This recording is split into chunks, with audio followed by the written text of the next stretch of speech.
ADC নির্বাচন 12 April, গণনা 17 April, মনোনয়ন জমা দেওয়ার সময়ও প্রায় শেষের পথে 25 মার্চ। আনুষ্ঠানিক নির্ঘণ্ট ঘোষণার আগেই বামফ্রন্ট 28টি আসনের প্রার্থী তালিকা প্রকাশ করেছে, যেখানে প্রায় 70% অর্থাৎ 20 জনেরও বেশি নতুন মুখ। অন্যদিকে বিজেপি, তিপ্রামথা ও আইপিএফটি এখনো চূড়ান্ত তালিকা ঘোষণা করেনি। তিপ্রামথা বিজেপি জোট হবে কিনা তা নিয়েও জল্পনা তুঙ্গে। মুখ্যমন্ত্রী প্রফেসর ডক্টর মানিক সাহা সম্প্রতি জানিয়েছেন যে বিজেপি জোট ধর্ম পালনে প্রতিশ্রুতিবদ্ধ এবং দিল্লির কেন্দ্রীয় নেতৃত্বের সিদ্ধান্ত অনুযায়ী তারা জোটবদ্ধভাবে এগোনোর প্রস্তুতি নিচ্ছে। বিজেপির কেন্দ্রীয় নেতৃত্বের পক্ষ থেকে তিপ্রামথাকে 50-50 সূত্রে 14টি করে আসন লড়াই করার প্রস্তাব দেওয়া হয়েছে বলে সূত্রের খবর। অন্যদিকে তিপ্রামথা তাদের আগের জেতা 18টি আসন ধরে রাখার পাশাপাশি মোট 20টি আসনে প্রতিদ্বন্দ্বিতা করার দাবি জানিয়েছে বলে খবর। এই অনিশ্চয়তার মাঝেই উভয় দলই 28টি আসনের লড়াইয়ের প্রস্তুতি রাখছে। এদিকে কংগ্রেসও 28টি আসনেই প্রার্থী দেওয়ার সিদ্ধান্ত নিয়েছে এবং আঞ্চলিক দলগুলোর সঙ্গে জোটের সম্ভাবনা খতিয়ে দেখছে। প্রায় 9.5 লক্ষ ভোটার এবার তাদের প্রতিনিধি বেছে নেবেন। কিন্তু প্রশ্ন হচ্ছে, শেষ পর্যন্ত পাহাড়ের ভোটাররা কাকে বেছে নেবেন? কোন ইস্যুকে সামনে রেখে এবার ভোট হবে কিংবা লড়াই হবে? কোন ফ্যাক্টর নির্ধারণ করবে ফলাফল? আর কার দখলে যাবে খুমলুঙের মসনদ? এই প্রশ্নগুলি এখন সবচেয়ে গুরুত্বপূর্ণ। নমস্কার, আমি দীপেন আর আপনারা দেখছেন নিউজ ভ্যানগার্ড। পাহাড়ের রাজনীতি, জোট ও আসন্ন এডিসি নির্বাচন নিয়ে একটি বিশেষ টক শোতে আজ আমার সাথে রয়েছেন বিশিষ্ট সাংবাদিক মণিময় রায় এবং শিক্ষাবিদ তথা লেখক এবং বিশিষ্ট সমাজকর্মী ননীগোপাল দেবনাথ। নমস্কার। আপনাদের দুজনকে স্বাগত আজকের অনুষ্ঠানে। মণিময় দা, এডিসি নির্বাচনকে ঘিরে এই মুহূর্তে সবচেয়ে বেশি আলোচ্য বিষয় বিজেপি ও তিপ্রামথার জোট হবে কিনা। কি মনে করেন, কি দেখছেন? জোট হবে নাকি ত্রিমুখী প্রতিদ্বন্দ্বিতা হতে চলেছে এবার এডিসি নির্বাচন? সর্বশেষ যা পরিস্থিতি গতকাল পর্যন্ত যা ছিল সেখানেই দাঁড়িয়ে আছে আমার কাছে যা তথ্য। এদিক ওদিক হতে পারে যে কোনো সময়। আর এই যে আমরা যে জোটের কথা আজকে বলছি, জোটের বিষয়টা নিয়ে আজকে আলোচনা করছি, তার মানে কি এডিসিতে যারা বিরোধী দল এবং এডিসিতে যারা সরকারি দল, ক্ষমতাসীন দল, তারা একত্রিত হয়ে জোট বেঁধে লড়াই করবে, বাকি রইল কি?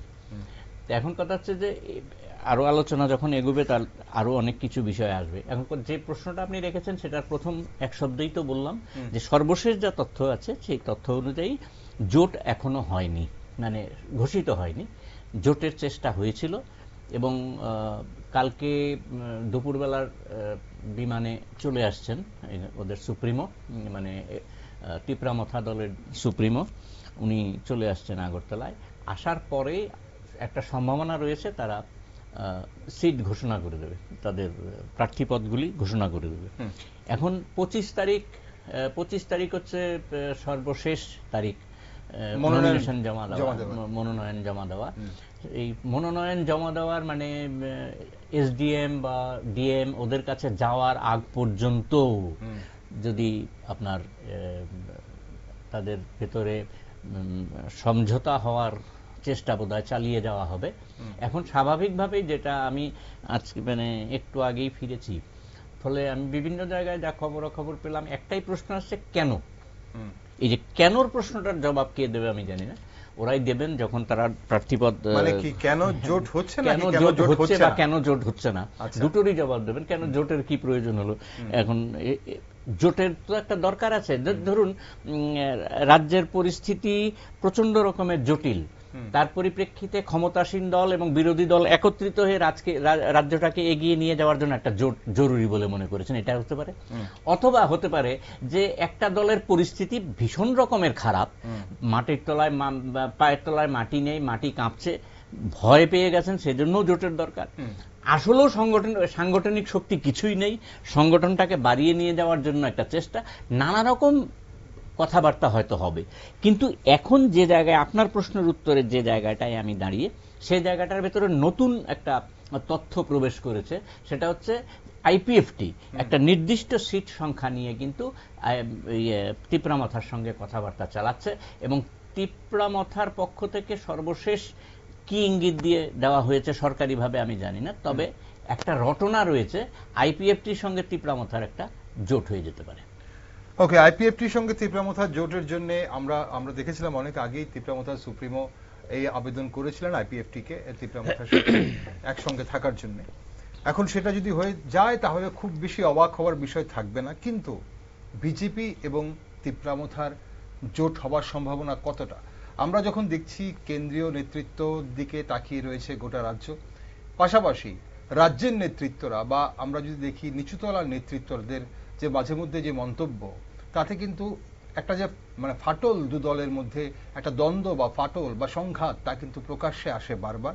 সেই জায়গায় দাঁড়িয়ে স্যার আপনার কি মনে হয়, কি দেখছেন রাজনীতির এই মারপ্যাচে দাঁড়িয়ে বিজেপি ও তিপ্রামথার জোট কি এডিসি নির্বাচনে হচ্ছে নাকি আপনি তার সম্ভাবনা দেখছেন? নমস্কার। আমার পক্ষে আসলে মন্তব্য করাও কঠিন, কারণ রাজনীতির মারপ্যাচ এগুলি এখন বোঝা বড় কঠিন ব্যাপার। তবে একটা কথা আছে যে রাজনীতিতে পার্মানেন্ট কোনো শত্রুও নাই, মিত্রও নাই, কে কোন দিকে যাবে। এখন আদর্শ বেসড পলিটিক্স তো আর সেভাবে হচ্ছে না, এখন হলো সুবিধাবাদী রাজনীতি, ক্ষমতার রাজনীতি, ক্ষমতায় যেতে পারলেই নানা কিছু। তো আমরা বিগত কয়েক বছর ধরে যেভাবে দেখছি তিপ্রামথা বনাম, এখন ব্যাপারটা হচ্ছে তিপ্রামথার সঙ্গে রাজ্য সরকারের স্টেট লেভেলে রাজ্য মন্ত্রিসভায় তাদের অ্যালায়েন্স, তারা একই সরকারের অধীন, মানে অংশীদার শরিক। আবার এডিসিতে বিজেপি বিরোধী, তিপ্রামথা হলেন শাসক গোষ্ঠী, শাসক দল। তো এদের মধ্যে যেই ধরনের বিরোধ, আমরা এখানেও দুই একটা আলোচনায় বলছিলাম যে অ্যাকচুয়ালি এডিসিতে কোনো কাজকর্ম কিচ্ছু নাই, একদম সাংঘাতিকভাবে এডিসি ডিপ ফ্রাইড, মানে বিগত বছরগুলিতে কোনো কাজ হয়নি, বিশেষ করে তিপ্রামথা ক্ষমতায় আসার পরে। তো আমরা দেখলাম কিছুদিন পরে দেখলাম যে রাজ্য সরকারের পক্ষ থেকে মুখ্যমন্ত্রী বা শাসক দলের যারা আছেন তারাও তীব্রভাবে তিপ্রামথাকে আক্রমণ করতে শুরু করছেন। গ্রামে গঞ্জে কাজ নাই, এডিসি এলাকাতে নানাভাবে মুখ্যমন্ত্রীর তো অনেকগুলি কমেন্ট আমরা নিজেরাই জানি, সব সেখানে লুটপাট চলছে, এই সমস্ত কথাগুলি। টাকা পয়সা রাজ্য সরকার নাকি অনেক টাকা দিয়েছে, তারা কোনো কাজকর্ম করেনি। তারপরে অন্যান্য বিজেপির নেতারাও বলছেন, আর তিপ্রামথার পক্ষ থেকে তো প্রদ্যুৎ কিশোর মানে কখন যে কি বলবেন তার কোনো ঠিক ঠিকানা নাই, অবস্থান কখন কোন জায়গায় যায়। তো এই একটা পরিস্থিতি দেখছিলাম, কারণ উভয় পক্ষই বলছিল আমরা 28-28টা পাবো, এই বলছে আমরা 28-28 পাবো, এই বলছে এডিসির ভিতরে ঢুকতে দেব না, এই বলছে আটকায় কে দেখি আমরা। তাদের নিচুর তলার কর্মীরা মারামারি সব সময় চলছে সাংঘাতিক ভাবে। এখন তারা উপর তলায় আবার দেখলাম যে দিল্লির ডাকে তারা সাড়া দিয়ে আবার নিজেদের মধ্যে আসবে। তো এই যে মানুষকে যে একটা বিভ্রান্তি সারা রাজ্যে মানে ছড়িয়ে দেওয়া মানে ছড়িয়ে গেছে মানুষের কাছে। তো এখন এটার সম্পর্কে তারা এখন কি জবাব দেবে আমি তো বুঝতে পারছি না, যদি তারা আবার জোটবদ্ধ হয়। কারণ যারা কিছুদিন আগে বলছিল তিপ্রামথার মানে নেতৃত্বে এডিসি এলাকাতে কোনো কাজকর্ম নেই, কিচ্ছু নেই, সমস্ত কিছু টাকা পয়সা খেয়ে ফেলেছে বা এইরকম সো আর কি, তো আবার ওরা বলছে আমাদেরকে দিচ্ছে না, এডিসিকে মানে বঞ্চিত করছে। তারপরে কি জানি ওই রোমান হরপ নিয়ে সেই বিশাল আন্দোলন, তারপরে এইরকম মানে ঠুনকু বেশ কতগুলো সেন্সিটিভ ইস্যু সামনে এনে গ্রেটার তিপ্রা ল্যান্ড, তারপরে মানে নানা রকম কিছু আর কি। প্রদ্যুৎ কিশোর তো আবার নিজে মাঝে মাঝে ওনাকে নিজেকে মুখ্যমন্ত্রী ঘোষণা করছেন, কি করে আমরা মানে বেশি আগামী নির্বাচনে যদি বেশি সিট পেয়ে যাই বিধানসভায় তাহলে আমরাই হব ডিটারমাইনিং সেক্টর, ত্রিপুরার থেকে ত্রিপুরা মুখ্যমন্ত্রী হবে। তো এইরকম একটা মানে এমন একটা যুযুধান, অর্থাৎ এখানে যে এমনি রাজ্যে যে বিরোধী দল সিপিএম বা কংগ্রেসের সঙ্গে তিপ্রামথার যেই সম্পর্ক মানে যতটা বিরোধিতা নেই বিজেপির সঙ্গে, তার সাথে বিরোধিতাটা আমরা লক্ষ্য করছি অনেকটা বেশি অবস্থা দাঁড়িয়েছে সাম্প্রতিককালে কিছুদিনের মধ্যে আর কি। তো এই যে রাজনীতির যে এই সমস্ত খেলাগুলো আর কি, এগুলি কেন কিভাবে হয় মানে বোঝা বড় মুশকিল আর কি। তো এই সম্পর্কে তাই বলছিলাম যে কি বলবো আসলে, মানে কে যে কখন কোন দিকে ঝুঁকবে, কার কোলে গিয়ে কে বসবে, এটা বড় মানে একটা ধোঁয়াশার মধ্যে কি বলবো। এখন অ্যালায়েন্স হলেই কি আমার সাধারণ মানুষের কিচ্ছু হবে না, মানে পাহাড়ের মানুষই বলেন বা সমতলের মানুষই বলেন, এই যে মাঝে মাঝে রাস্তা রোকো বা এই যে বিভিন্ন করে তো পাবলিক হ্যারাসমেন্ট, তাহলে যদি তোমাদের এইরকমই হয় তাহলে আবার এই সমস্ত পরস্পর যে আন্দোলনগুলো সেগুলো হচ্ছে কেন, মানুষের ভোগান্তিটা কেন। একই যদি যেমন মুখ্যমন্ত্রী বললেন, যেটা আপনি বলছিলেন যে আমরা জোট ধর্ম পালন করবো, জোট ধর্ম যদি পালনই হয় তো আবার এত যুযুধান কেন, এই যে লড়াইটা কেন? সেটা তো মানুষের স্বাভাবিক জীবনযাত্রা ব্যাহত হচ্ছে না? ওকে, আসবো আপনার কাছে আরেকবার, আমরা আলোচনা করব। দর্শক বন্ধুরা, আমরা একটা দায়িত্বশীল সংবাদ মাধ্যম হিসেবে আমাদের দায়িত্ব এই মুহূর্তে রাজ্যের যা পরিস্থিতি এবং এডিসি নির্বাচনকে ঘিরে যা পরিস্থিতি তার সব বিষয়ে খতিয়ে দেখা। আমাদের সঙ্গে আজ যিনি রয়েছেন মণিময়দা রয়েছেন। মণিময়দা বিশিষ্ট সাংবাদিক, গোটা রাজ্য ঘুরে বেড়ান যেমন, ঠিক তেমনি এডিসি নির্বাচনের প্রাক্কালে উনি কিন্তু এডিসি বিভিন্ন এলাকাতেও ঘুরে বেড়াচ্ছেন। মণিময়দা, পাহাড়ে বর্তমানে কার মাটি শক্ত আছে বলে দেখছেন? আর এই যে আঞ্চলিক দলগুলোর অবস্থান কতটা শক্তিশালী রয়েছে, মানে জাতীয় দলগুলো কতটা জনজাতি সমাজের আস্থা অর্জন করতে পেরেছে বলে আপনি দেখছেন আজকের দিনে দাঁড়িয়ে, আজকের তারিখে? আজকে তো আগামী 23 তারিখ, 24 তারিখ, 25 তারিখ নমিনেশন দেওয়া। আজকের দিনে দাঁড়িয়ে নিঃসন্দেহে টিপরামথা দল অন্যদের থেকে এগিয়ে রয়েছে সাংগঠনিকভাবে এবং নিজেদের যে প্রস্তুতি, এই প্রস্তুতির দিক থেকে ওরা এগিয়ে। হ্যাঁ, তবে ঠিক যে লেফট ফ্রন্ট সবাইয়ের আগেই যেহেতু 28 জনের প্রার্থী তালিকা ঘোষণা করে দিয়েছেন এবং নমিনেশনও জমা দিয়ে দিয়েছেন, ফলে স্বাভাবিকভাবেই তাদের প্রস্তুতিটা হয়তো আরো অনেক আগে থেকেই ছিল, যার ফলে এক নিমেষে তারা বার করে দিয়েছে। এখন যারা ক্ষমতাসীন আছেন এডিসিতে আর যারা বিরোধী পক্ষে এডিসিতে আছেন, তারা এখনো ঠিকই করতে পারলেন না কিভাবে সিট অ্যাডজাস্ট করবেন। তারপরে সিট অ্যাডজাস্টমেন্টের পরে আবার একটা অনেকের নৈতিক দায়িত্ব থেকে যায় যে আমি যখন নমিনেশনটা পেলাম না তখন নির্দল হিসেবে দাঁড়িয়ে পড়ি, এই নৈতিক দায়িত্বটা অনেকের মধ্যে থেকে যায়। এই বিষয়গুলিও তো আমরা দেখব। এই বিষয়গুলি অনেক আগে থেকে দেখলে পরে প্রিপারেশনটা আমাদের অন্যরকম থাকে। আমরা তো মাঠে ঘাটে কাজ করতে করতে এগুলি শিখেছি এবং দেখেই শিখেছি। তো এই জায়গার পরিপ্রেক্ষিতে বলি যে এই মুহূর্তের আজকের দিন পর্যন্ত দাঁড়িয়ে নিশ্চিতভাবেই টিপরামথার একটা অ্যাডভান্টেজ রয়েছে। তবে যে অ্যাডভান্টেজটা আকাশচুম্বী বলে মনে হচ্ছিল, ঘটনাটা কিন্তু তা না। আমি যে কয়েকটা মিছিল বা যে নমিনেশন পেপার জমা দেওয়ার ক্ষেত্রে বামপন্থীদের যা দেখলাম, মানে মিছিল দেখলাম বা যে পরিমাণ মানুষ ওদের সঙ্গে দেখলাম, এটা কিন্তু ইদানিং কালে গত 1-1.5 বছরে দেখা যায়নি ওই সমস্ত জায়গায়। Very significant. আমি এর আগের দিন মিটিংয়ে আপনাদের সঙ্গে কথা বলার সময় আমি বলেছিলাম যে 13% মতো ভোট ছিল লাস্ট 2021-এ, মানে প্রায় স্ম্যাশ হয়ে যাওয়ার কাছাকাছি। একটা সিটও না পাওয়া দলটা 13% ভোট পেয়েছিল। সেই ভোটটা ইয়েতে আপনার এডিসির টোটাল জনসংখ্যা ধরুন 14 লাখ সামথিং, 14 লাখ সামথিং এর ভেতরে এই মুহূর্তে এডিসিতে আপনার হার্ডলি 9,62,000 সামথিং এরকম হবে, এরকমই হবে। তো এই জায়গায় দাঁড়িয়ে আপনি 28টা সিটকে যদি ভাগ করেন তাহলে প্রতিটা কনস্টিটিউয়েন্সিতে কটা করে ভোট পড়ে। এই যদি মানে এইভাবে যদি আপনার মিছিলগুলি হয়, এই মিছিল ধরেন 1000-1200, কোনো জায়গায় 1500, 2000-এর মতো লোক দেখেছি আমরা টাইমিংসে, এদিক ওদিক হতে পারে, দেখেছি মিছিল দেখেছি। এই মিছিল তো 1.5 বছর আগে বামপন্থীরা করতে পারেন, আজকে এই জায়গায় এসে দাঁড়িয়েছে। এই যে জায়গাতে আমি বলছি না এখানে যে বামপন্থীরা একটা সাংঘাতিক অ্যাডভান্টেজে চলে গেছে, ঘটনাটা তা না। কিন্তু এডিসি নির্বাচনে যে আকাশচুম্বী চিন্তা ভাবনা যেটা ছিল, যারা ক্ষমতাসীন আছেন তাদের কিন্তু এই মুহূর্তে যথেষ্ট চিন্তার মধ্যে থাকতে হবে। মাটি অন্য প্রক্রিয়াতে মাটি দখল করার যদি চেষ্টা না হয়, তাহলে আমি যেটা বলছি যে আপনার এই প্লেন ল্যান্ড, মানে প্রত্যেকের জন্য আর কি, প্রত্যেকের জন্য মাটি, এই চিন্তা ভাবনা করে গণতান্ত্রিক যে শব্দগুলি আমরা ব্যবহার করি সেটা তো এখন চোঙার মধ্যেই চলে গেছে। তো এই যে জায়গাটাতে এইটা যদি মানে সত্যি সত্যি প্রয়োগ করা হয়, তাহলে কিন্তু লড়াই মাটির মাঝখানে লড়াই হবে বলে আমাদের মনে হচ্ছে। যত দিন যাবে হয়তো আরো প্রক্রিয়া আরো স্পষ্ট হবে মানুষের কাছে। কিন্তু যে জায়গাটায় দাঁড়িয়ে আমি দেখেছি সত্যি জলকষ্ট আছে, যত চিৎকারই করুক, এডিসিতে যারা ক্ষমতাসীন রয়েছেন তারা কোনো কাজ করেনি, এটা যেমন সত্যি কথা না, সত্যি কথা নাই। আবার অনেক কিছু করে ফেলেছেন, সেটাও সত্যি কথা না। আমি এর আগেও একদিন বলেছিলাম পেনশনাররা সঠিকভাবে পেনশন পাচ্ছেন না। এই মুহূর্তে এডিসি যে একটা অসাধারণ কাজ করেছে, তা তো এই কৃতিত্ব তো চেপে রাখা যাবে না। রাজ্য সরকার যেখানে সর্বশিক্ষা ওদের চাকরিটা করতে পারলেন না, হ্যাঁ, পার্মানেন্ট করতে পারলেন না। অন্তত এই রিসেন্টলি কিছুদিন আগে নির্বাচন ঘোষণা করার আগেই 13 জনকে তো পার্মানেন্ট চাকরি এডিসি করে দিল, 13 জনের তালিকা বেরিয়ে গিয়েছে। এটা তো একটা অ্যাডভান্টেজ, এবং এটা একটা তো ইঙ্গিত তারা কি পথে কাজটা করছিলেন।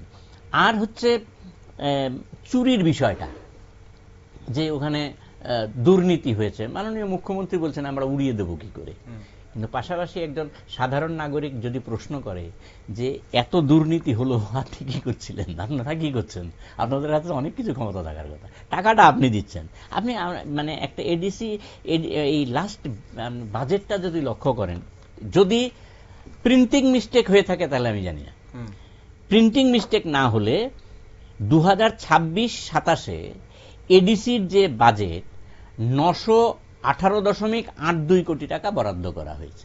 এটার সঙ্গে যুক্ত করা হয়েছে ট্রাইবেল সাব প্ল্যানের 7,542.06 কোটি টাকা। এখন আগের যে টাকাটা সেটা সাব প্ল্যানের অন্তর্ভুক্ত না, কিন্তু আপনি যদি 25-26-এর বাজেট দেখেন, 25-26-এর পত্রপত্রিকা বার করে দেখেন, তথ্যগত ত্রুটি থাকলে সে আলাদা কথা, যদি ছাপার ভুল হয়ে না থাকে, সেখানে এডিসির জন্য বরাদ্দ করা হয়েছিল 1840 কোটি টাকা। আবার এবার কিন্তু বক্তৃতায় বলা হচ্ছে না এবার এডিসির টাকা বাড়ানো হয়েছে, তো কি করে সংখ্যা তথ্যের দিক থেকে 1800 ছিল কি না 840 ছিল? 1840, মানে ছাপাই ভুল, আমি বারবার বলছি ছাপাই, যদি গতবার যেটা ছিল সেটা 840 ছিল, এবার 918 হয়েছে। 1840, আমি বারবারই বলছি ছাপার ভুল কিনা আমি জানি না, ছাপার ভুল হলে আমার ত্রুটি না। যাই হোক, সেটা হয়েছিল, গতবার দেওয়া হয়েছিল 60% উন্নয়নের জন্য আর 40% প্রশাসনিক ব্যয়ের জন্য। কিন্তু তার পরবর্তী সময়ে দেখা যাচ্ছে যে বিভিন্ন সময়ে যেটা নিয়ে অনেক মানে তীব্রামথার অনেক নেতৃত্ব বলেছেন, দাবিও করেছেন অ্যাসেম্বলিতে, যে এটার হিসাব আপনি দেননি, 6,000 কত কোটি টাকা দেওয়া হয়েছিল, মুখ্যমন্ত্রী অনেক সময় ঘোষণাও করেছেন এগুলি। এখন এইগুলি, এই যে আদান প্রদান ইত্যাদি বিষয়গুলি, এই দেওয়া না দেওয়া, এই দাবি পাল্টা দাবি ইত্যাদির মাঝখানে থেকে আমরা কোন জায়গায়টা এই হিসাবটা করব? আপনি দিলেন না, আর আপনি বলেছেন যে আপনি দেননি, আর আপনি বলছেন দিয়েছেন। এই যে আপনাদের চাপানুতরটা যদি কমিয়ে আমরা দিয়েছি এবং আপনারা কাজ করতে পারেননি, এই বিষয়গুলি না দিয়ে যদি একটা কমন ফ্যাক্টর নেওয়া যায় যে আমরা কাজ করেছি, তাহলে আমি নিজের চোখে যে লোকগুলিকে দেখে এলাম, বাজারে বসে আছে, দাম পাচ্ছেন না, সারাদিন পরিশ্রম করে রোজগার করতে পাচ্ছেন না, বটতলার মধ্যেই যদি দাঁড়িয়ে থাকেন, এই লোকগুলি, এই শ্রমজীবী মানুষগুলির অবস্থা যদি দেখেন, এগুলো তো মিথ্যে কথা না, মানে চোখে দেখা, সবাই দেখছেন, সবাই জানেন, এই বিষয়গুলি তো আসতো না আসলে। তাহলে কোন জায়গায় গিয়ে আসল জায়গাটা হচ্ছে মানুষের জন্য কাজ করার জন্যই তো এই যে সিট অ্যাডজাস্টমেন্ট, তারপরে ইত্যাদি বিষয়গুলি। যে মানুষের জন্য আপনি বলছেন, যে মানুষের জন্য এই ইস্যুগুলো, মানুষ কি সেই ইস্যুগুলোর নিরিখে ভোট দেবে, নাকি মানুষ পরিচয়ের রাজনীতিতে ভোট দেবে? এখন সেটা হচ্ছে সবচেয়ে বড় বিষয়, এটা সাংঘাতিক বিষয়। তারপরে আসলে আপনি যে ভোট দেবেন জায়গাটা, এটাই কিন্তু আমি একটা প্রশ্নচিহ্ন রাখলাম, মানুষ কি ভোট দিতে পারবেন, এই জায়গাটা রয়েছে। কারণ কি জানেন, আপনি এই যে এডিসিতে যে কাজ করতে পারছে না বা কাজ করেনি, মাননীয় মুখ্যমন্ত্রীর বক্তব্য উড়িয়ে দেওয়া যাবে না। এডিসির তরফ থেকে যদি আমরা গিয়ে দেখি না ওরা কিছুই করেনি, ঘটনাটাও তা না, কিন্তু একটা বাস্তব সত্য যে 2026 সাল পর্যন্ত যে মানে লাস্ট হয়েছে, 2024-এ মেয়াদ চলে যাওয়ার পরে 24শে ফেব্রুয়ারি 2016-তে লাস্ট এই আপনার ভিলেজ কাউন্সিলের হলো, ইলেকশন হলো, এরপরে আর কোনো ইলেকশন নেই। এই যে 2021 সালে যে ভিলেজ কাউন্সিল লস্ট করে গেল, তারা কারা? ভিলেজ কাউন্সিলটাই হচ্ছে এডিসিটাকে চালাবে। এই যে পাহাড়টাকে ভিলেজ কাউন্সিল তার ওই জায়গা থেকে আসল তথ্যগুলি আসবে, আপনি ওটাকে তো পঙ্গু করে দিলেন ইলেকশনটা না করে। সবচেয়ে আশ্চর্য, আমরা এখানে সেখানে তো আবার ইলেকশন কমিশনকে দায়ী করা হবে। তাহলে ইলেকশন কমিশনকে শুধু দায়ী করা হবেই না, ইলেকশন কমিশনকে দায়ী করা হবে না, আমি দায়ী করছি না, সুপ্রিম কোর্টকেও কিন্তু কিছুটা দায় নিতে হবে। উনি দাঁড়িয়ে থেকে এসে নির্বাচনটা করিয়ে গেলে পারতেন। এখন আপনার জন্য আপনি রাজ্য বিধানসভা নির্বাচনের জন্য কি আর কিছুদিন পরে আমাদের সুপ্রিম কোর্টের দ্বারস্থ হতে হবে? এটা তো তার অধিকার। এই ভিলেজ কাউন্সিলের নির্বাচন করা তো নির্বাচনের মাধ্যমে প্রতিনিধি নির্বাচন করার তো অধিকার ভিলেজের মানুষের অধিকার। আপনি অধিকারটা কার্টেল করে দিলেন কি করে? ঠিক সেই অধিকারের যখন কথা আসে তখন পাহাড়ের মানুষ, পাহাড়ের জনগণ যিনি ভোট দেবেন, কিসের নিরিখে ভোট দেবেন? অধিকার, উন্নয়ন, তাদের যে কর্মসংস্থান, শিক্ষা, কি সুযোগ সুবিধা, সেই সব উন্নয়নের নিরিখে ভোট দেবেন, নাকি পরিচয়ের রাজনীতি প্রাধান্য পাবে? এটা একটা বিরাট বড় প্রশ্ন এই মুহূর্তে হচ্ছে। কিন্তু এই মুহূর্তে বিশেষ তথ্য আমাদের কাছে রয়েছে, বিশেষ একটি খবর রয়েছে। আমাদের সূত্র বলছে, এই মুহূর্তে বিশেষ সূত্রের খবর, আগামীকাল দুপুরের মধ্যে তিপ্রামথার দলের প্রার্থী তালিকা ঘোষণা হতে পারে। আগামীকাল দুপুরের মধ্যে তিপ্রামথা দলের প্রার্থী তালিকা ঘোষণা হতে পারে। তাহলে সেটা কি 28টি আসনের জন্য হবে, নাকি সমঝোতা বা ভোটের যে সিট অ্যালায়েন্স সেটা হয়ে গেছে, আমরা সেটা ধরে নেব। তবে আগামীকাল দুপুরের মধ্যে কোনো কিছু একটা অবশ্যই স্পষ্ট হবে, চিত্র স্পষ্ট হবে। স্যার, এই যে পাহাড়ের রাজনীতিতে মানে একের পর এক আঞ্চলিক দলগুলোর উত্থান কি জাতীয় দলগুলোর প্রতি মানুষের যে মানে একটা আস্থাহীনতার প্রতিফলন বলে কি আপনার মনে হয়, নাকি এর পেছনে অন্য কোনো কারণ আছে? না, এটার পেছনে জাতীয় দলগুলির প্রতি আস্থাহীনতা একটা পয়েন্ট থাকতে পারে, কিন্তু আমরা বারে বারেই দেখেছি, আমি অনেক আগে দেখেছি, টিউজের যখন ছিল তখন ওরাও এক সময় ডিসি দখল করেছিল। কিন্তু দেখা গেছে এই যে আঞ্চলিক দল এরা কিন্তু তখনও কিন্তু পাহাড়ে তাদের যে স্বজাতি আর কি, এখন যেটা তিপ্রাসা বা ওই যে কি ঠানসা টানসা এই সমস্ত শব্দগুলো নিয়ে আসা হয়েছে, এই শব্দগুলো হয়তো ছিল না, কিন্তু তারা যে পাহাড়ের মানুষকে একটা ইমোশন কাজে লাগিয়ে তারা ক্ষমতা দখল করেছিল, তখনও কিন্তু খুব একটা কিছু কাজ হয়নি, তখনও কাজ হয়নি। আর এইবারে যখন গ্রেটার ত্রিপুরাল্যান্ড, থানসা, তারপরে তিপ্রাসা এই সমস্ত কথা বলে টোলে মানে একটা ইমোশন ক্রিয়েট করে, মানে ওই কি জানি বলে ওই ইয়ের ল্যাঙ্গুয়েজের যে রোমান্টিক হরফ এই সমস্ত বলে টোলে যেভাবে ক্ষমতায় গেছে, তিপ্রামথার প্রতি মানুষের যে ট্রাইবেল উপজাতি অংশের মানুষের মধ্যে যে একটা আবেগ ছিল, যে হয়তো মহারাজা, তারা তো এখনো মহারাজা, উনিও নিজেকে মহারাজা বলেই মানে প্রচার করেন, আগরতলাকার আমার, কাঞ্চনপুরকার আমার, এখনো বলেন, এই গত কদিন আগেও উনি বলেছেন। তো এখন ওরা যখন পাহাড়ে গেল, যাওয়ার পরে দেখা গেল কি যে পাহাড়ের আসলে কাজকর্ম কিছুই হয়নি, রাস্তাঘাট, কারণ রাস্তার জন্য, জলের জন্য মানুষ আন্দোলন করছে, সাধারণ মানুষ, আমরা দেখি হাঁড়ি করছি নিয়ে ওরা লড়াই করছে।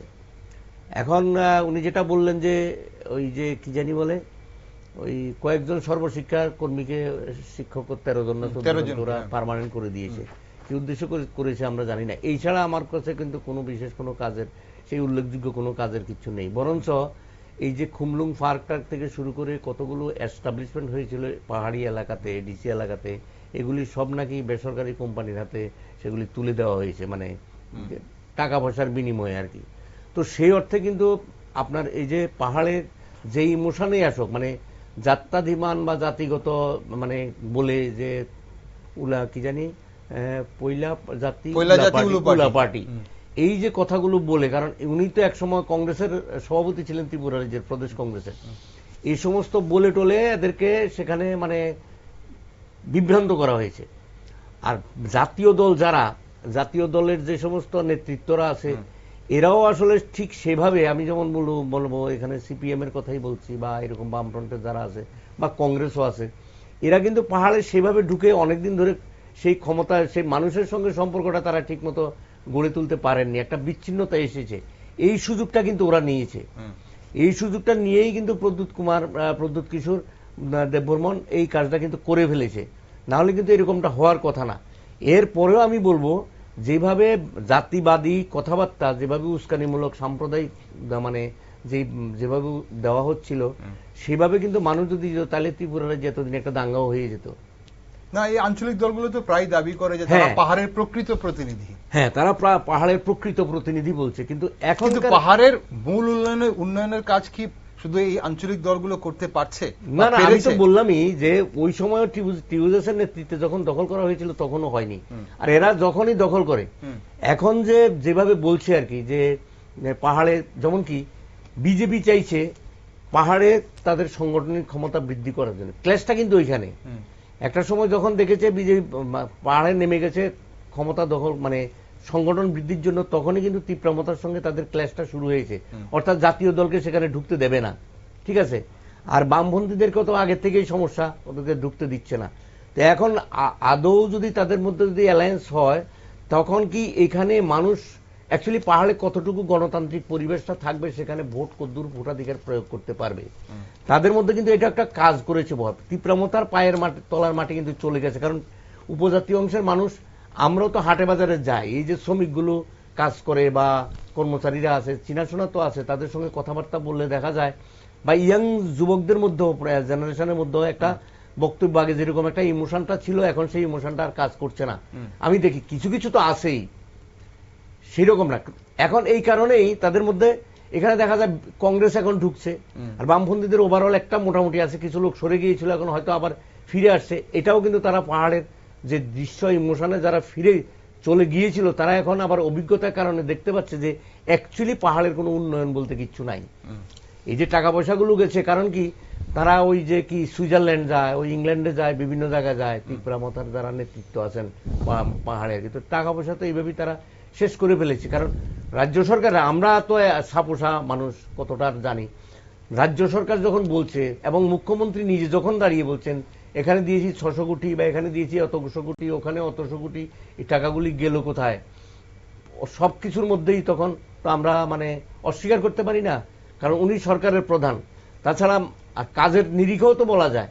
তো এখন আবার ওদের মধ্যে যে মানে যেই ব্যাপারটা এসছে, এখন আদৌ আগামী নির্বাচনে পাহাড়ের মানুষ কতটুকু সেখানে ভোটাধিকার প্রয়োগ করতে পারবে না, এবং পাহাড় ভোটাধিকার প্রয়োগ করতে পারবে সেটা তো পরের বিষয়। কিন্তু পাহাড়ের মানুষ অনেক সময় অভিযোগ করেন যে নির্বাচনের সময় জনজাতি উন্নয়নের কথা বলেন, কিন্তু ভোট শেষ হলে সেই প্রতিশ্রুতিগুলো আর বাস্তবায়িত হয় না। এই চিত্র তো শুধু আজকের নয়, সেই চিত্র তো আমরা বছরের পর বছর দেখে এসেছি, এবং তার জন্যই এই যে আঞ্চলিক দলগুলোর এভাবে তাদের যে প্রতিনিধিত্ব করার যে ক্ষমতাটা এখান থেকে আসছে। না না, ঠিক আছে, তাহলে জাতীয় দলগুলো যদি ফেল করে থাকে, তাহলে তীব্রমতা যে ক্ষমতায় গেল, তারা কি কি কাজ করলো? তাহলে এখন তো ওরা আগের কাজের সঙ্গে বর্তমানের কাজের একটা তুলনামূলক একটা বিচার করতে পারছে পাবলিক মানুষ। তো এখন বিচার করেই তো তারা বুঝতে পারছে। তারপর জনপ্রিয়তা যে যেখানে কমে আসছে, যেভাবে বলছে মানে মানুষ যেভাবে ভাবছে ঢল নামবে, সেই ঢল কিন্তু নামাতে পারছে না। তো এরা বিভিন্নভাবে নানা রকম ভাবে টাকা পয়সাগুলো খরচা করছে, নানা রকম ভাবে করছে। তো জাতীয় দল যদি ব্যর্থই হয়ে থাকে, তাহলে এরা যদি সাকসেস হয়ে থাকে, এদের প্রমাণটা কি? এরা যে মানে যে এই যে থানসা ভিত্তিক বা তিপ্রাসা ভিত্তিক আমরা যেভাবেই বলি, যে জাতিভিত্তিক যে কাজকর্ম, যে উন্নয়নের কথা যেটা বলছে, সেই উন্নয়নটা কোথায় হচ্ছে?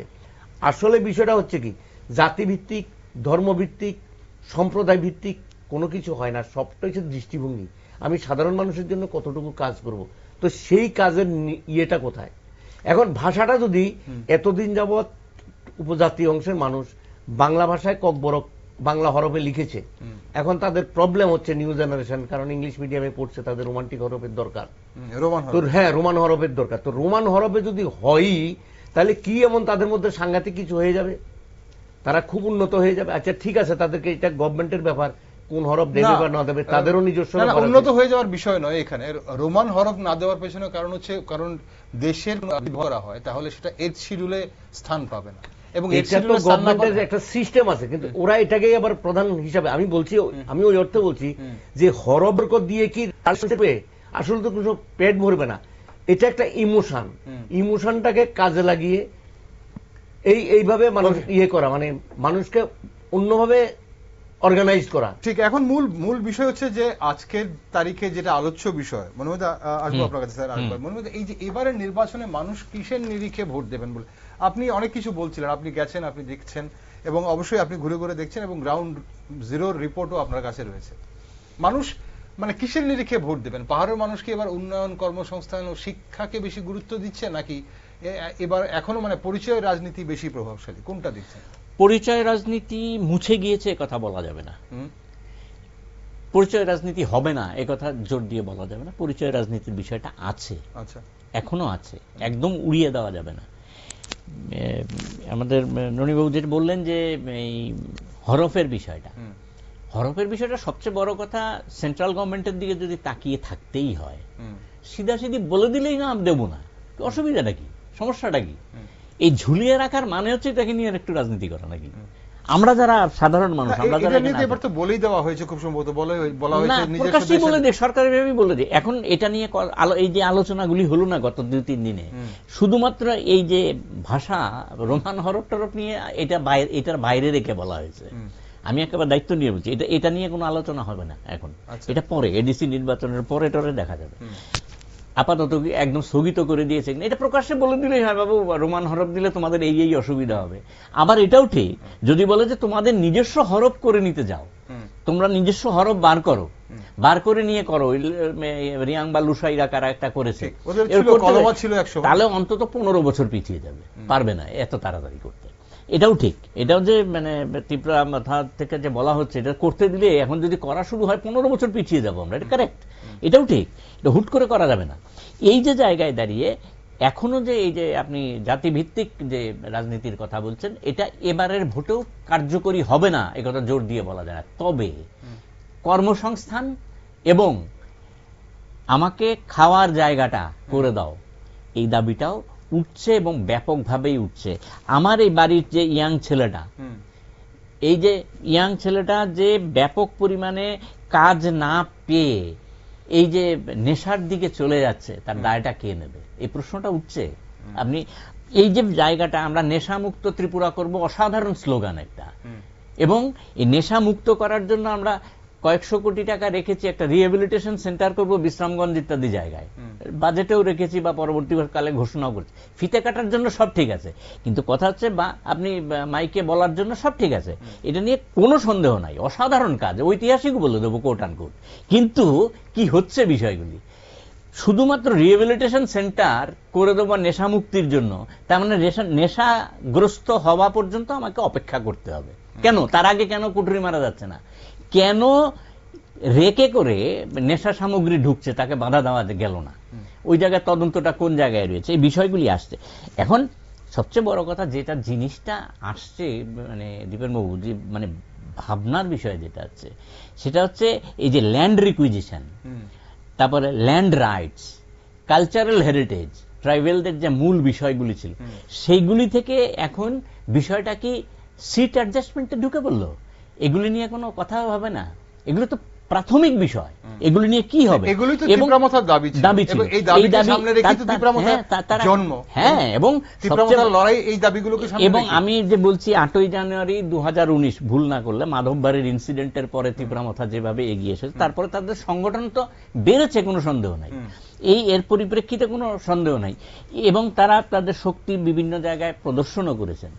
করতে গিয়ে সাধারণ মানুষের, তার এলাকার ভেতরে সাধারণ মানুষের কি কি অগ্রগতি ঘটিয়েছেন তার একটা হিসেব ওদের দেওয়া উচিত।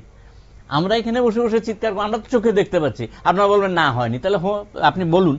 এই যে জায়গায় যে ল্যান্ড রাইটস এর কথাটা আমি বললাম, আদিবাসী বন আইন, এই নিয়ে আপনাদের ভূমিকাটা কি আছে? সবচেয়ে বড় কথা কি জানেন?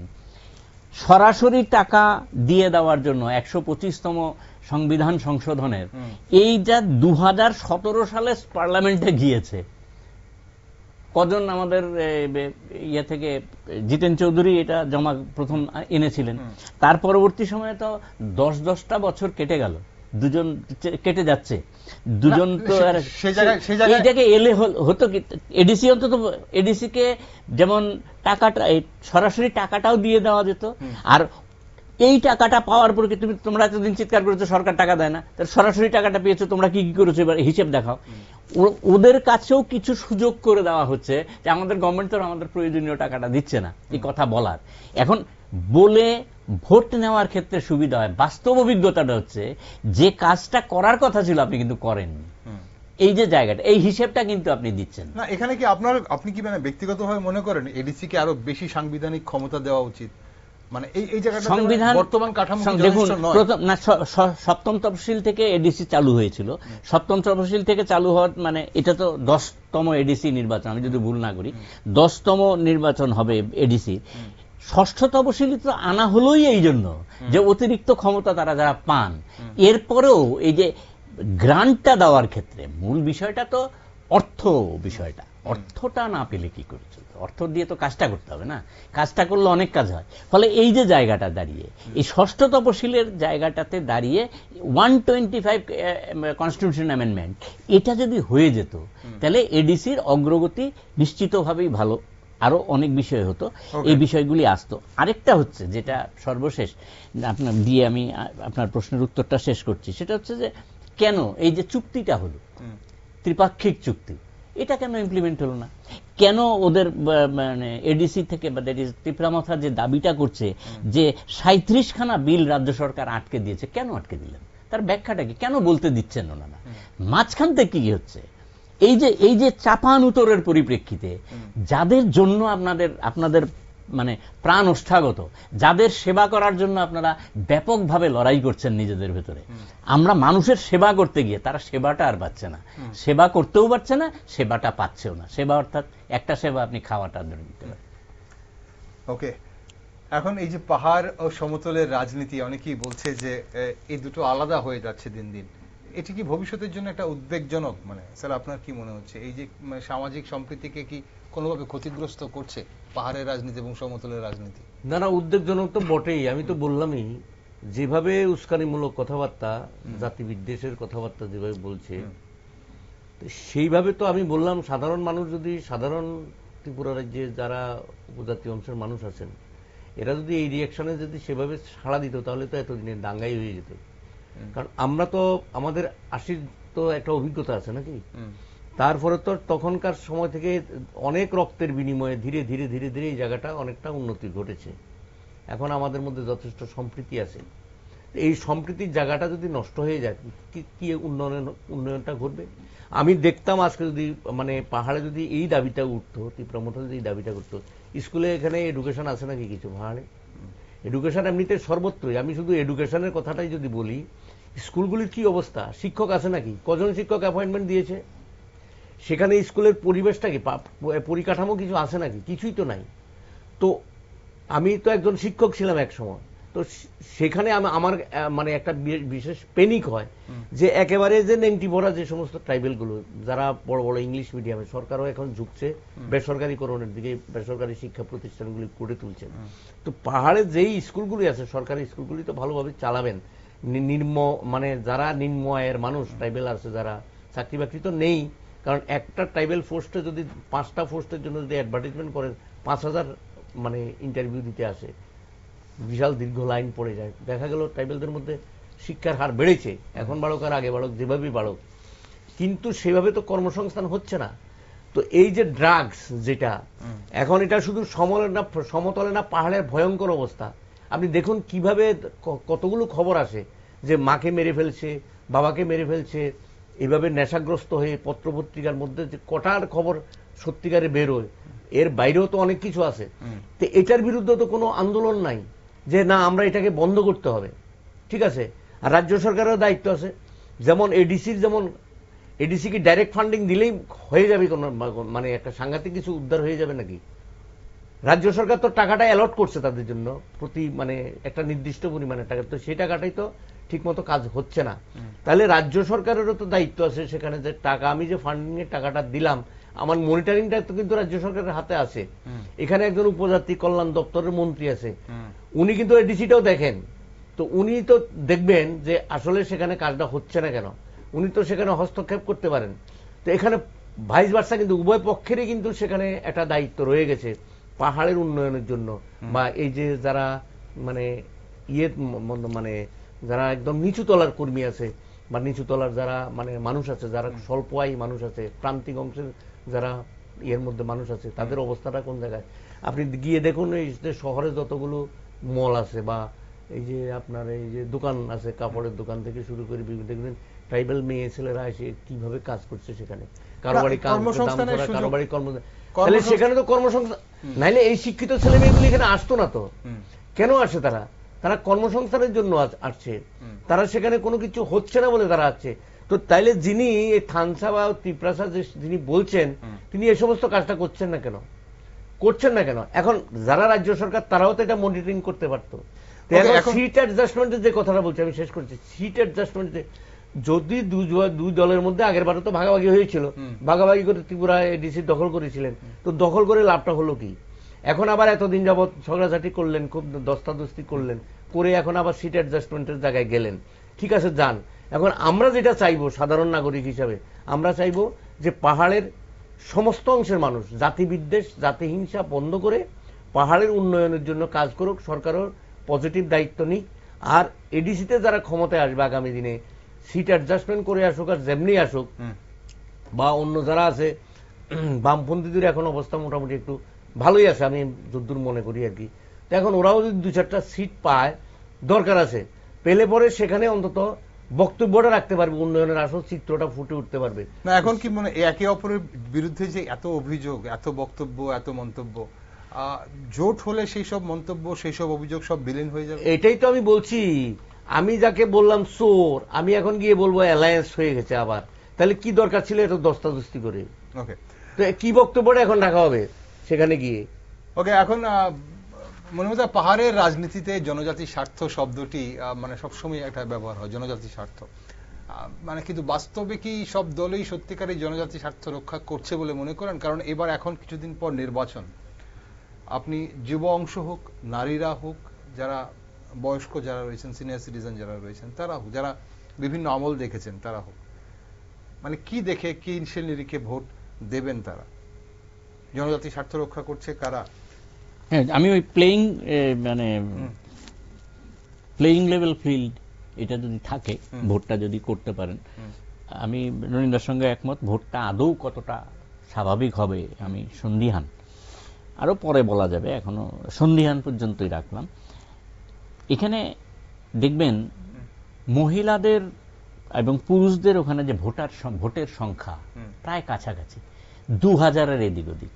পুরুষরা 1000-2 ভোটে এগিয়ে রয়েছে, আর মহিলারা কাছাকাছি, মানে 4,82,000, 4,80,000 এরকমই, আমি যদি ভুল না করি। এর সঙ্গে পুরুষদের ভোটের সঙ্গে ইয়াং গ্রুপের যে ভোটটা, এটা একটা গুরুত্বপূর্ণ ভূমিকা নেবে। মহিলারা একটা গুরুত্বপূর্ণ ভূমিকা নেবে, আর পুরুষদের ভোটের ভেতরে যে ইয়াং গ্রুপটা, নিউ ভোটাররা, যুবকদের ভোটটা অত্যন্ত গুরুত্বপূর্ণ ভূমিকা নেবে। এই জায়গায় দাঁড়িয়ে তাদের যে দাবি দাওয়াগুলি আছে, আপনি অনুষ্ঠানের মাঝামাঝি সময়ে বললেন যে আগামীকাল দুপুরবেলা ঘটনা একদম 100% ঠিক, যে কালকে দুপুরবেলা একটা ঘোষণা টোষণা হয়ে যেতে পারে, এবং ঘোষণাটা মানে খুব যদি মানে ইয়ে না হয়, ব্যাপক রদবদল যদি না হয়, আমাদের কাছে যা আমাদের যা তথ্য বা আমাদের যা সোর্স বলছে, ভুল হতে পারে, আমি আগেই বলে নিই, সোর্সের ভিত্তিতে আমি বলছি, এরকমই মনে করা হচ্ছে 22 আর 6, অর্থাৎ আইপিএফটি 6খানা সিট নেবে, নিয়ে 22টা সিট টিপরামথা 6টা সিট ছেড়ে দেবে। বিজেপির সঙ্গে জোট আমরা দেখছি না, হচ্ছে না বলেই মনে করা হচ্ছে। তবে এটা আমি 25 তারিখ একটা অংশ প্রার্থী তালিকা প্রকাশ করা হলো, কিছু রেখে দিল, হ্যাঁ, তারপর আবার পুরো দিয়েও বলতে পারে কিছু সিটে আমরা বন্ধুত্বপূর্ণ লড়াই করব। এই সমস্ত তথ্যগুলি এখন এই তত্ত্ব কথাগুলি তো আসে, তো কারণ এই শব্দগুলি ব্যবহার করে আপনার সাধারণ ভোটারকে বোকা বানানো যথেষ্ট সহজ, এবং আমরা জেনে বুঝেই বোকা হই। যে জায়গাটায় আসছিলেন আপনি, যেটা নির্বাচনী কৌশলের মধ্যেই ধরা হয়, হ্যাঁ, কৌশল, এবং এই কৌশলটাই বারবারই আক্রান্ত হয় এই পাহাড়ের মানুষরা। অত্যন্ত সরল সহজ এই মানুষগুলি সবচেয়ে বোকা বনেন এই জায়গাতে, পরে হাবাগোবা হয়ে যান যে কি হলো, এরকম তো চাইনি আমরা। এটাই যে আসল বাস্তব ঘটনা। এবং এক কথায় বলতে গেলে যে দেখুন, এই যে যদি শিক্ষার হিসাবটা নেয়, একটি মাত্র উচ্চ মাধ্যমিক বিদ্যালয় যারা এডিসি চালায়, উচ্চ মাধ্যমিক বিদ্যালয়, বাকিটা তো সরকারি লেভেলেই আছে, কিন্তু একটা ইংলিশ মিডিয়াম স্কুলও ওখানে আছে। ওখানে একাধিক 100 কতটা স্কুল আছে ইংলিশ মিডিয়াম। পরিস্থিতি খুব জটিল। শিক্ষার যদি মান আপনি না বাড়াতে পারেন, তাহলে হ্যাঁ দাবিটা কমে আসবে।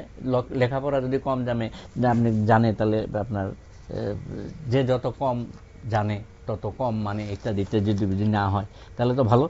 আর হচ্ছে সর্বশেষ যে বিষয়টা আপনি রেখেছেন, তার পরিপ্রেক্ষিতে বলি যে কাজটা করার জন্য লোকের দরকার। শুধুমাত্র দীর্ঘদিন প্রশাসনে থেকে থাকার পরিপ্রেক্ষিতে মানুষের জন্য কিছু করলাম না, আমি শুধু করব। যেমন ধরুন 200 অটো দিলাম আর 1600 অটো দেব, 1600 অটো দিয়ে 200 অটো দেব বললে অসুবিধাটা কি ছিল? পারলেন না। আবার কেউ এটাকে কাউন্টার করার জন্য 500 অটো দেব বলে দিলেন 1600-র বিরুদ্ধে। আবার কেউ বললেন যে না, এখানে হোটেল করতে দেব না, রাজভবন আমাদের সাংঘাতিক ব্যাপার, মিছিল টিছিল করলাম, তারপরে আবার 200 সিটের মাধ্যমে এটাকে অ্যাডজাস্ট করে নিলাম। এগুলি তো মানুষ দেখছে, এগুলি তারপরেও বললাম যে এটা একটা কর্মসংস্থানের মাধ্যম বলে চুপ করে গিয়েছে সবাই। কিন্তু কতদিন? এই যে জায়গাটায় কিন্তু ভোট একটা গুরুত্বপূর্ণ ভূমিকা নিতে পারে। ঠিক, একটা শেষ প্রশ্ন আপনাদের দুজনের কাছে, আপনারা আপনাদের মতো করে আলোকপাত করলেন আজকে।